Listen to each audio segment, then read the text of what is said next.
So next up, we have Brenda Fiala, who is the Global Vice President of Strategy, Insight, and Analytics for Bacardi Limited. She is a digitally savvy and data-driven business leader with significant experience building teams, creating new products, and delivering results for her colleagues and clients. She does this by placing the consumer at the heart of the business decisions, creating branded products and experiences that delight and ensure it's done profitably. Brenda is a thought leader, problem solver, and ensures products that delight are delivered.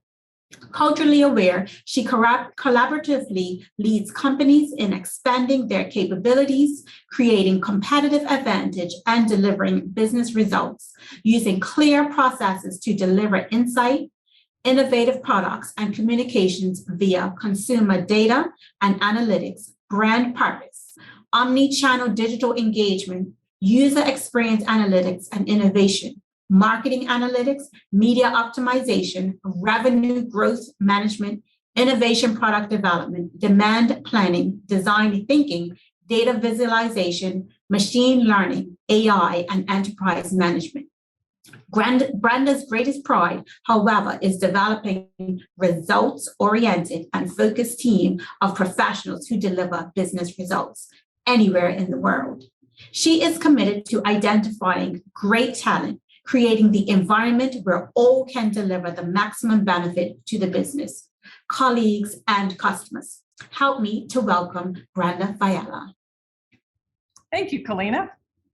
Wonderful to be here today with all 32, I think 33 of us on the call today. And great session. I was able to join the beginning of Leah's talk, talking about tribes, and definitely a great session with Vernon earlier today. So I hope you haven't gotten too much into your cocktails, that you're still with us. Kalina will make sure you get a Bacardi low jam cocktail to you sometime this week, absolutely. All right. So as hopefully you've all had just a minute to stretch. That was a really long introduction. I am Brenda Fiala. I'm delighted to be here. I've been in Bermuda for about 5 years. But prior to that, I was, much like you all are, I was an entrepreneur. I had been working for a company. I had moved out to Asia for that company and decided I wanted to stay. I was living in China. So I left the company. Yeah, kind of feels scary when you do that. And decided to start my own business based in Hong Kong. Now, Hong Kong, much like Bermuda, is a wonderful place to start a new business, to create your network and your tribe, and to really find time to hone what value you can offer. Now, to offer that value, you have to have a team, you have to have a product, and you have to know what kinds of results you want to deliver. So everybody look down at the bottom of your screen, look for the Q&A piece. And I'd love to know your questions around what questions do you have around building a team? I know many of you are solopreneur. I saw you write in Leah's session. Some of you have already identified your tribe. Hopefully Leah has helped you think about who is in your tribe. And so I'd love to know, what are some of your questions about building a team?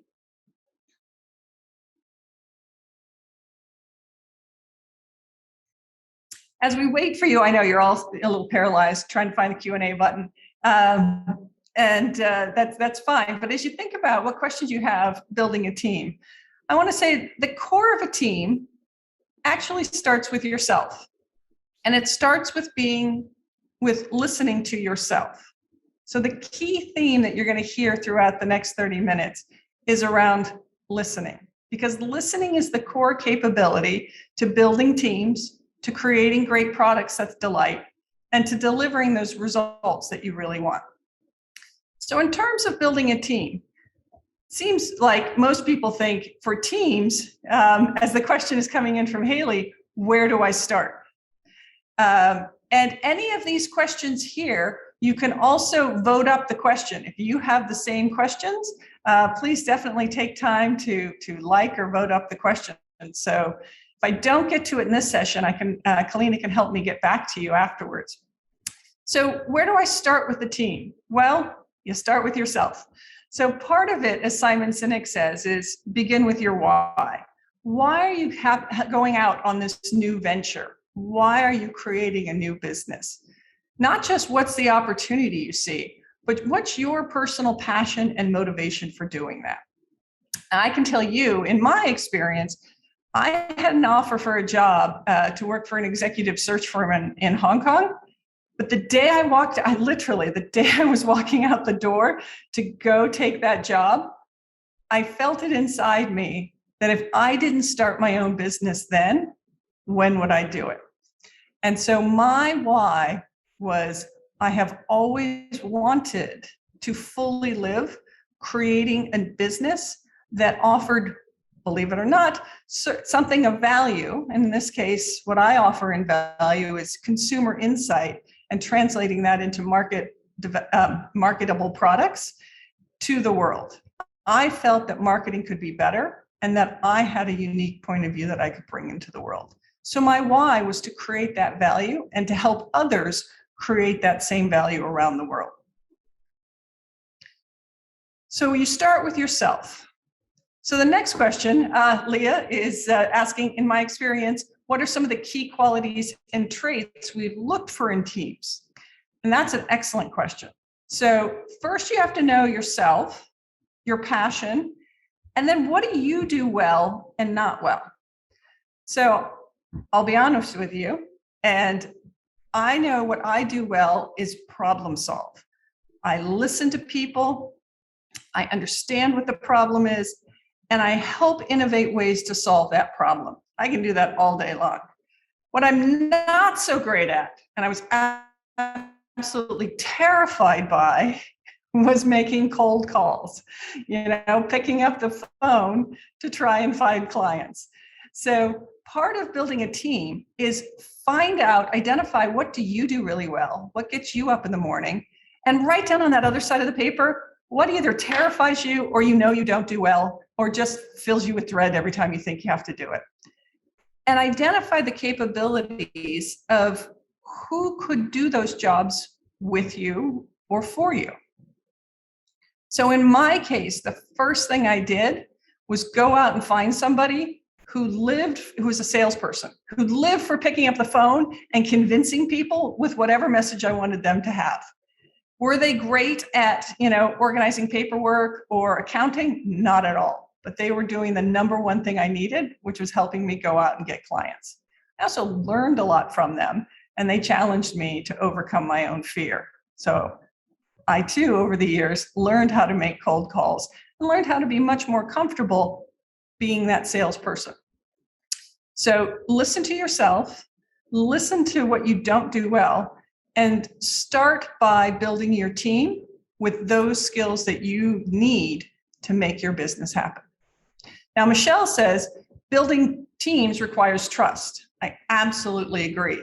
But how can we trust someone who may be in the business but has services that can be of value to my business?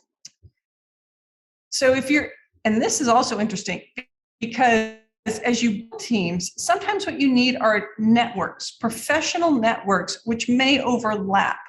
So I had a similar experience. So here I was in my business, Red Black Consulting, offering brand and marketing consulting. And I met a colleague who also offered consulting services, but more HR focused. So sometimes it felt like we were competing for the same client. And what I learned is, sometimes we are going to be competing for the same client. But what I tried to construct was, how might we bring our two areas together, like two like Wonder Twin powers activate, two superheroes coming together to offer something that's even bigger than ourselves. And we managed to land a client who was in the HR field, but the HR team wanted to know how could they upskill and develop their marketing capability. So it was wonderful to be able to identify new product areas where someone I actually regarded as a competitor, we looked at each other differently and were able to create a new product, create trust amongst each other and offer something of value, which helped us both gain in the marketplace. All right. Another question here from someone, which is, when you are in your, things jump around. When you are in the first 2 years, what roles would you say one would need? The company is still aiming to build constant revenue. That's an excellent question. So once again, understand what your role is in building that revenue, making sure every organization needs to understand how they're going to sell. I don't care what you're selling. I think the sales team is one of the most important organizations. And the next one is around making sure you and your salesperson, or you have someone else on your team who helps you understand then your profit and loss statement. Every business has one. No matter what you're selling, whether you're selling online, whether you're selling ice cream out of a truck, or whether you're creating a new technology, software as a service, you need to understand the basics of finances. What's coming in revenue? What's driving your cost, fixed and variable? What do you need to do to invest ahead of the curve? How much should you be looking at investing in forward? And then how and when will profits, how well are you paying your team? And then how well and when do you think profits will come? What's your roadmap to profits? So in those first few years, that P&L will change all over the place because things won't always happen the way you expect it. But yourself as the founder, your salespeople, and your finance people are probably some of your most important in terms of your team. Now, you noticed one thing I didn't say, and I can probably imagine those of you in the HR field are jumping up and down, are saying, what about HR? Couldn't agree more. But as an entrepreneur, you need to be sensitive to that. You need to find that partner who can help you build the team. Often, sometimes you end up building your core team before you get the HR person. Sorry, HR. If you have a great mentor or friend who can help you see how to construct that team, that is a key part. And so I would say, if you had to, the next person on your team definitely has to be around talent development and talent management, so that as you grow, you can absolutely grow trust, grow belief in your business, and actually make sure everybody feels like they belong. All right. So let's see. Camille has asked, for a startup business, what would be the best point to add new people? Again, I think it's when it's probably just before you need them, ideally, but usually it doesn't happen until just after you have a crisis. It's a wonderful conundrum. I'll try and think of another answer for that as we go. And then, how do you market your business using Instagram and new technology? How do you find people who can assist with this? That's a great and very specific question. So once you have your product, and once you understand, you have the basics of your team, you're looking probably to go and how do I go out and communicate this? Instagram, social media is a wonderful way to do this. And it's a wonderful way, first of all, to listen to the customers. So when you're asking, in this case around Instagram or other social media or LinkedIn, one of our key tools that we use here at Bacardi is a social listening tool. So I have a team, the Voice of Consumer Intelligence team, who has set up the capability for across the company to listen to what's being said across digital media. So things like Facebook, Reddit, ratings and reviews, Instagram, key platforms like, what's posted publicly in other key social platforms like LinkedIn. And there are now analytical tools out there, even free Google analytical tools that can help you see what's trending in terms of content, and on Google Analytics, free content in terms of what's trending in search. So if you're trying to sell children's clothes, then you can go online and in Google Analytics, you can look at how often or what times of year do people seem to be talking most or searching most for children's clothes? And you can, usually good to start with a broad answer, and then you can use that information to find out when might be the time just before the searching peaks that you may want to be advertising. Now, in these platforms for advertising, if you haven't explored it already, Instagram, Facebook, LinkedIn, you can go in and select your audience. So once you know what your audience is saying or when they're searching, then you can go in and you can tune who you're talking to. And this is wonderful because you get the data back about who's seen your ad, who's clicked on your ad. No, you don't get names and addresses, but you can see how many people you get over time, the demographic information, the geographic information of who they are. And this can help you better understand how your consumers are reacting to the offering that you're putting out. And then the third thing is what's really great about the social media is it helps you calculate a return on marketing investment. So you know how much you spend on advertising, you know how much people have bought from you or engaged with you through that platform, and you can calculate how much does it cost, like how many dollars do you need to spend in order to bring that sale in, and how many people do you need to reach on average in order to bring a certain number of sales in. All right. So we've talked a little bit about building teams. First of all, listen to yourself. Start with those key roles. Now, I've given you my point of view.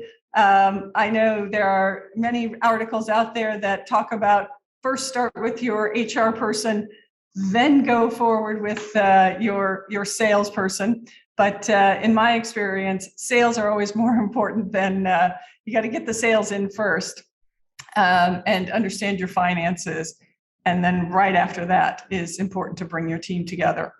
Next thing is listen to your consumers. Make sure you're understanding their wants, their needs, and how might you bring them additional value. So you have your offering and you have their needs, and making sure you understand the different ways that your offering helps create a better world for those people.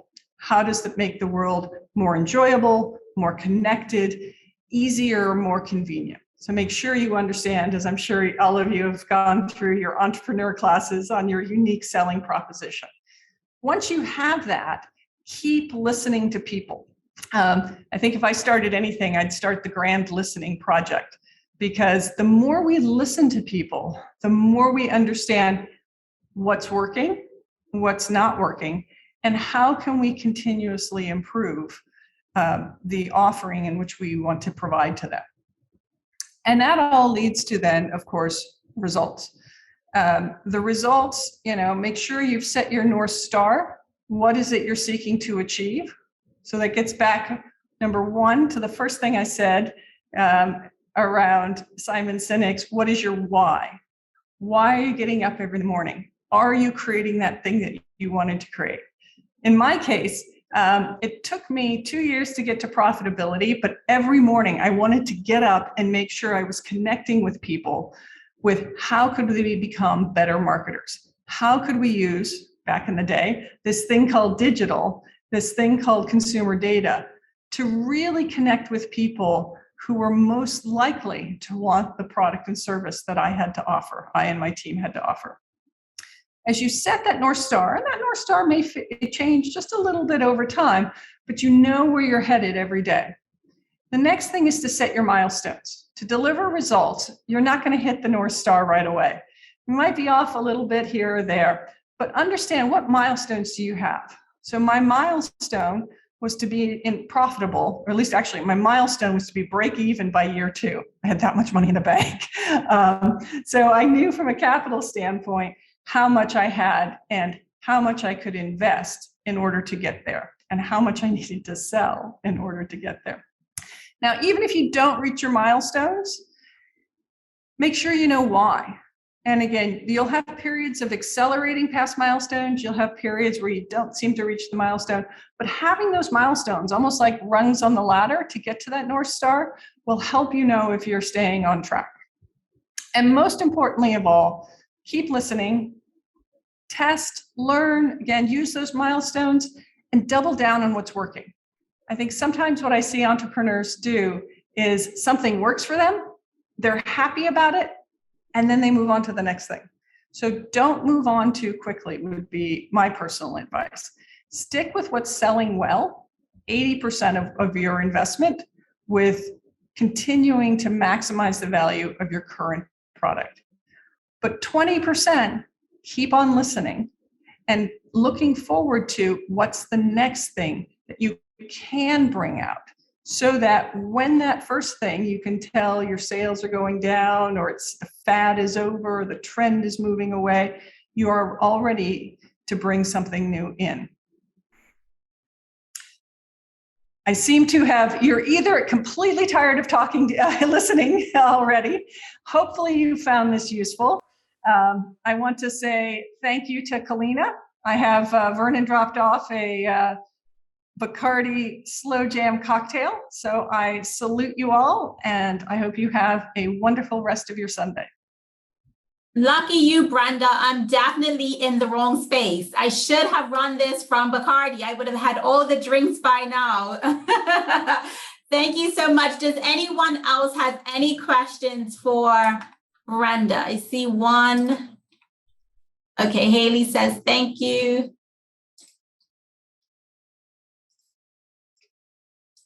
Are there any other questions for Brenda? I know everyone's still enjoying either their brunch box or their cocktail. So, all right. So if there are no other questions for Brenda, I want to thank you, Brenda, for teaching us how to build teams and create new products.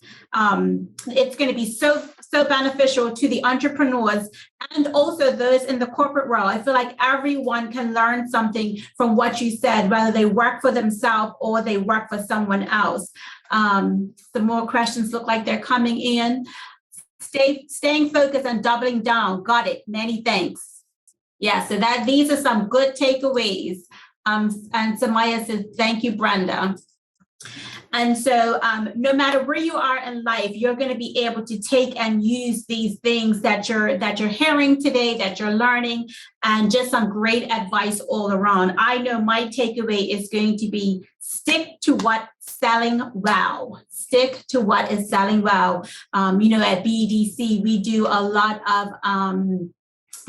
of training, a lot of courses and things we put on. We are, always trying to help small businesses to thrive, to grow however we can. And so one of the things that we definitely talk about is, stick to what is selling well. And so I'm glad that you were able to highlight that and bring that up today. And then Francia said, thank you. Google Analytics will be utilized more. So that's great. Ms. Weller said, thank you, Brenda. And so just grateful for you to be able to come on here today and to empower us ladies, because that's what we're here for, to learn some new skill sets, to learn some more things that's going to help us in our everyday lives. And so thank you so much. You're welcome. It's been great to talk with you, Kalina, and to get the questions from the group attending. Yes, for sure. And so now we're going to go to the closeout and the raffle prizes. So make sure you stick around. We have some great raffle prizes. And so we're just going to switch over from this room into our last room, which will be our closeout and raffle prizes. So see you guys in the next chat. Like I said, I'm not sure if you automatically move over or how you get out, but I'll see you there. We have one more. Velda, thank you so much for sharing. So.